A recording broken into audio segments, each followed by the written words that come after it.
I loved your column, and not to give away the ending, but your point is that you got the test, and even you, plugged in as you are, you had to know someone. Yes, exactly. And I think what I was trying to bring into sharp relief was the fact that testing is really what's critically important.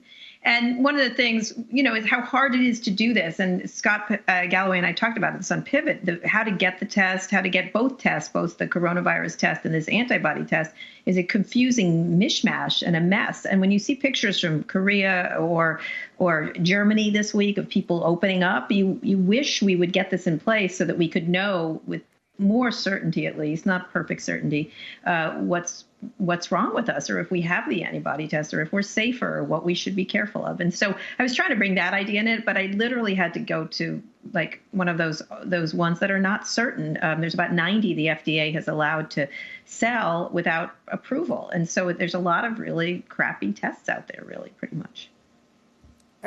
And so did writing the piece leave you with any sense of how this gets resolved? I mean, even if it's a less ideal outcome than we think right now? Competent management of the federal system. I don't know what to say. I mean, I just think this testing issue is really critical. And from the very top, we have to get all citizens. It should be as easy as going into a Walgreens and getting tested. There's all kinds of innovative ideas. I talked to some movie people this week who are going to buy a lot of tests, and everyone gets tested for COVID-19 every day. Until we have a vaccine, obviously, which is going to be a long time coming. And so, they get tested every day, and then and do temperature taking, and businesses are going to have to start to do this themselves, because obviously we're not going to get anything from the federal level. And it's very hard for all the states to figure it out together because there's so much movement between states. But the idea that, if you want to open this country, and I think everybody does, no matter what side of the political spectrum you are, and you don't have to honk a car and maintain unsafe distances to do it. But the fact of the matter is, we have to be tested so that we know and we keep as safe as possible and mitigate it.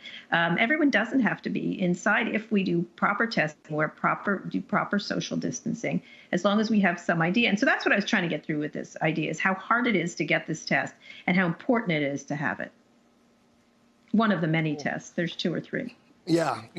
Your point, Kara, and this is John Ford, about people in Hollywood thinking about this raises the specter that everybody will have to know somebody to be in the best position to be tested. I also want to talk to you about this Mark Andreessen column, I guess you could call it, that he put out a couple of days ago. It's time to build, sort of laying some of the blame for our flat-footedness in response to a lack of manufacturing capacity, lack of infrastructure, lack of a lot of things that could have been built, and also talking about a way forward. I wonder, does this ring true to you? Is it at all strange? Because it doesn't seem like Silicon Valley has been a big advocate for government spending on things that aren't, that the market isn't demanding. And that, in a way, seems to be what Mark is pushing for here.